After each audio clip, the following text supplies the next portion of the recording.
Welcome to beyond limit. आज हम देखने जा रहे हैं semi supervisor learning. What is semi supervisor? Basically आज हम समझते हैं कि सेमी सुपरवाइजर लर्निंग काम क्या करता है। सुपरवाइजर अनसुपरवाइजर में हमें पता है कि एक लेबल डेटा होता है, एक अनलेबल डेटा होता है। सेमी सुपरवाइजर लर्निंग क्या होता है? ये कॉम्बिनेशन ऑफ बोथ होता है। इसमें क्या करता है, ये बेसिकली स्मॉल अमाउंट ऑफ जो डाटा होता है वो लेबल्ड होते हैं, और इनके जो बहुत बड़े डाटा साइट्स होते हैं वो अनलेबल्ड होते हैं। जैसे कि अगर आप समझ सकते हैं एक डाटा फोल्डर की तरह से, इंसेक्ट डाटा फोल्डर उठा लें, उसमें बटरफ्लाई या कोई और भी जो हमारे पास इंसेक्ट्स होते हैं उनके स्पेसिफिक फोल्डर्स होते हैं।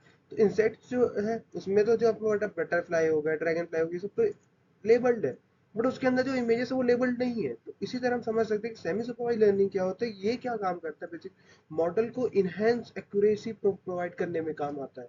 ये बहुत ज़्यादा फील्ड्स में काम करता है। जब भी हमको कोई इमेज रिकॉग्निशन सिस्टम या एनएलपी प्रोसेसिंग या कोई भी नए सिस्टम में यूज करना होता है, तब हम बेसिकली इनका यूज करते हैं।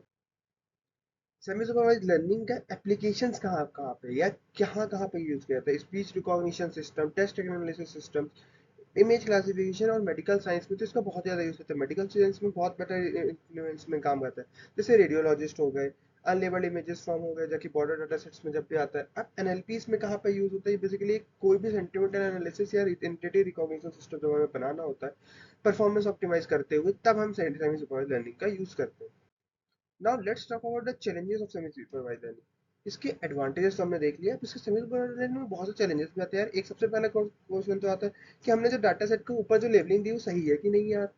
अब लेबलिंग सही नहीं है तो फिर पूरे डाटा सेट गड़बड़ है। अब दूसरा क्या आता है कि ये लेबल और अनलेबल डेटा सेट का बैलेंस सही है कि नहीं। क्रूशियल रोल बहुत में ज्यादा है कि नहीं भाई। अनलेबल डेटा सेट जो नॉइज इंट्रोड्यूस कर रहा है बहुत प्रॉपर्ली काम कर रहा है कि नहीं। उसका इफेक्टिव है कि नहीं एल्गोरिदम। उसका लेवरेज और स्ट्रक्चर्स कैसे काम करता है कि ये बहुत ही अचीवेबल है कि नहीं, एग्जिस्टिंग मेथड्स के साथ मैच करता है भी है कि नहीं। Now let's talk about the reinforcement learning. What is reinforcement learning basically? तो रीइंफोर्समेंट लर्निंग एक ऐसी लर्निंग है, मशीन लर्निंग है, जहाँ पे क्या होता है, हमको कोई एक्सटर्नल एजेंट की जरूरत होती है किसी भी चीज को सिखाने की। अब एक एग्जांपल के साथ समझते हैं, पर एक जो रियल लाइफ एग्जांपल है। जैसे अपनी मम्मी है, अपन ने कुछ गलत किया तो मम्मी हमको आके डांटी और हमने उस चीज को सही किया। तो बेसिकली हम क्या कर रहे हैं, एक बाहर से एक फीडबैक ले रहे हैं। मतलब मम्मी हमको फीडबैक दे रही है कि तुम चीज सही कर रहे हो कि नहीं। तो इसी तरह रीइंफोर्समेंट लर्निंग में एक एजेंट होता है जो कि इन्वायरमेंट के डिसीजन, हम जो डिसीजन लेते हैं उसको इन्वायरमेंट के एक्शंस के मदद से समझता है कि वो सही है कि गलत, और उसके हिसाब से उसको गवर्न करता है और आगे ले जाता है। तो इसमें बहुत से सिनेरियोस बनते हैं। जो रीइंफोर्समेंट लर्निंग है बहुत ही ज्यादा रियल बेस्ड एप्लीकेशन है, यहाँ पे बहुत ज्यादा यूज किया जाता है।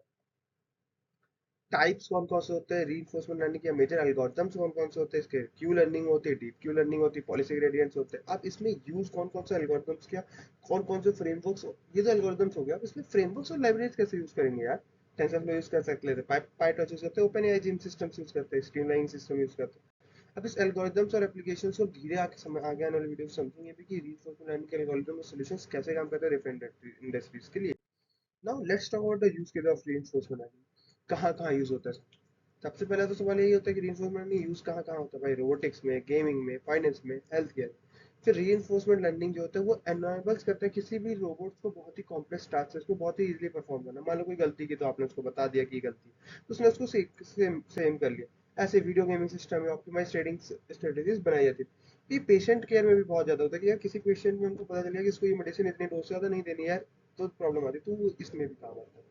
अब अडॉप्टेबल और एफिशिएंट तो है ही रीइंफोर्समेंट लर्निंग, तो ये बहुत ही पावरफुल टूल है ट्रांसफॉर्मिंग इंडस्ट्रीज के लिए।